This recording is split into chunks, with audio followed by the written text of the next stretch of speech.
This is Ken Paulson, and we are on Sandy Beach's Cruise 23, floating on the Atlantic Ocean, and I'm privileged to have here today for conversation Al Anderson, really an amazingly successful songwriter, pretty legendary for your years with NRBQ, and now a member of the world-famous Headliners, which is just a great, great band that plays very rarely. It occurred to me, Al, that I think I've seen a majority of your gigs now. You probably have. That's like 4 out of 7, right? Anyway, thank you, Al, for spending some time with us. Oh, who wouldn't miss it? I had the good fortune of sitting next to Al on the plane ride down here, and just fascinating stories about his songwriting. And yet you seem to have an equal passion for the Headliners and playing, and you like those guys. Yeah. Oh, they're all great songwriters and musicians. It's like, and we're playing some of the dumbest. We keep it really dumb, and it ends up good guys. We can all know how to play dumb, without ruining it. Well, Sean Camp, Pat McLaughlin, yourself are all the lead vocals. Right. Michael Rhodes on bass, and Greg Morrow on drums. Right. It's a great band. Yeah, I was from time to time, and we encourage everyone to go out and buy their first 2 albums. But as I listened, there's at least 3 or 4 tracks that, like the band, Robbie Robertson and Rick Danko in the group, 3 vocals and in unison, Yeah. and it sounds very much like the band with a sense of humor. Right. Is that intentional? Oh, yeah, absolutely. It works very well. So what's it like to put together a band where there are that many good writers and you're all capable as solo artists? We were all writing at the same publishing company at the time, and they thought we were good enough to make a record. That's great. And so we got Michael and Greg and stuff, and it just blew up from after. Actually, we were writing songs that were never going to work for country music. So they probably said, "How are we going to get our money back?"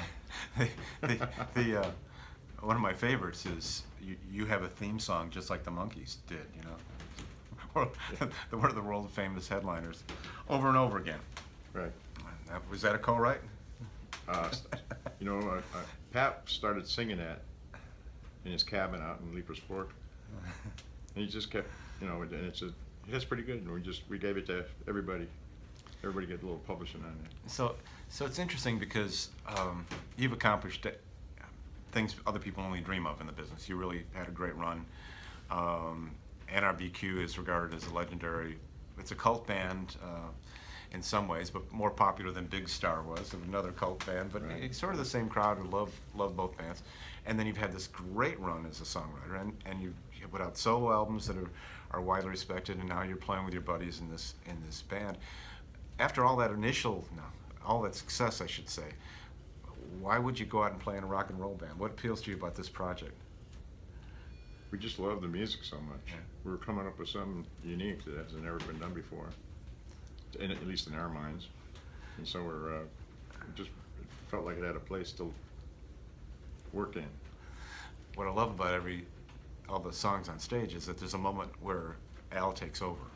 It's your solo, and they all step back, and it's time for Al to do his magic. So They want to get it over with. I was going to say, do you play the solos the same way twice, or is it? No, well, sometimes I do. Uh-huh. Sometimes they're parts. Uh-huh. But if I'm really going off the reservation, it's just I'm playing and having a good time. So I want to ask you about your songwriting career, and picking up from a conversation we had the other day. Everybody, Cat Stevens wrote for Cat Stevens, James Taylor wrote for James Taylor. Al Anderson has written for just about everybody. What covers are you most proud of? Well, as I told you, I'm playing the Carpenters. That was out of left field. I didn't know about that. It was on the Rarities record. Harry Connick Jr. was great. Etta James. I don't know. It's been so many. You craft all these songs. I'm sure early on you're performing them yourself. Has anybody transformed what you wrote when you went, did I write that? Not really. I know what you mean, but that hasn't happened to me. Uh-huh. Usually they copy the demo. Uh-huh. And that's going to So you're not only Yeah, driving, even- you're not only driving the words and music, you're driving the arrangement and everything else. Right, and Bonnie Raitt wanted me to, she cut 3 songs on mine on the last album, Slipstream. So for this one song, Split Decision, she wanted me to bring in the exact guitar, she got married to the demo, and the exact amp. So I walked into Ocean Way in LA, and she says, I thought you were gonna bring the amp. I said, I did. It's a little tiny Squire, $50. That's great. Is it fun to see your song kind of like go from your head to in a recording? I would think that would be just quite a rush. The Here- bigger rush is going into the studio with the great musicians in Nashville Yeah, and watch the song come alive. yeah. It's So, very, very rare. Well, I shouldn't say this, but sometimes they don't do it as good as the demo. you no longer live in Nashville. I do. I have a condo there. Oh, but you're also in the west somewhere, Yeah, right? in Santa Fe, New Mexico. Oh, okay. And when did you come to Nashville?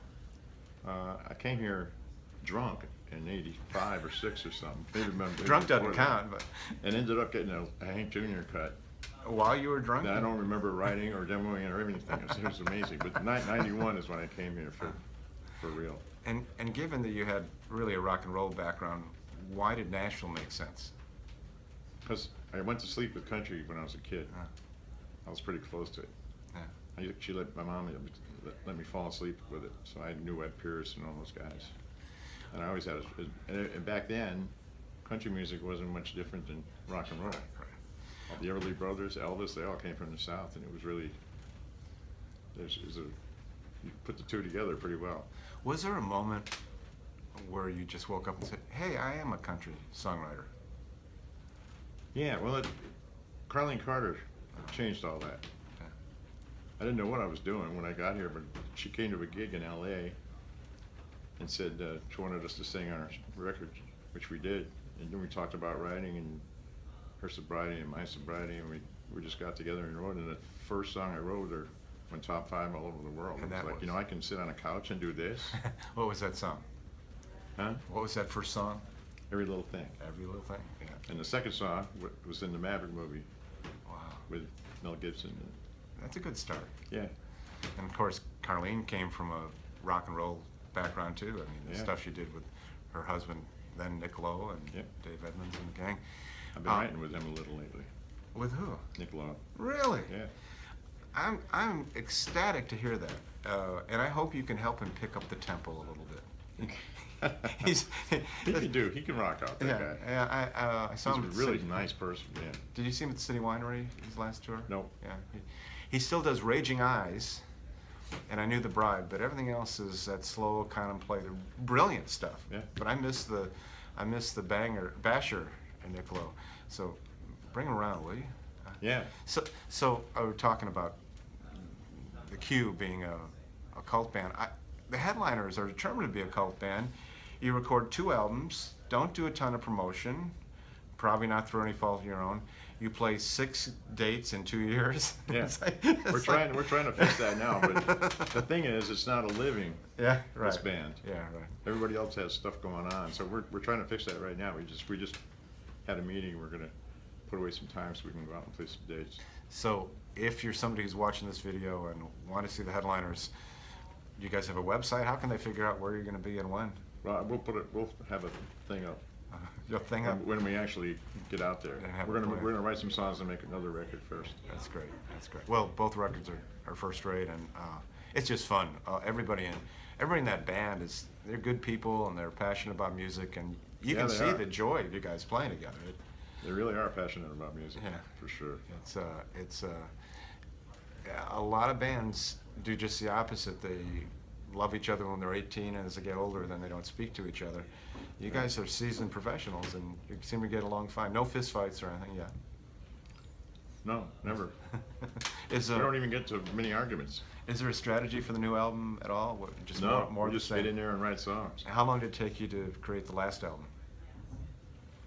The album itself, Yeah. 2 days. 2 days. No need to over worry it. Yeah.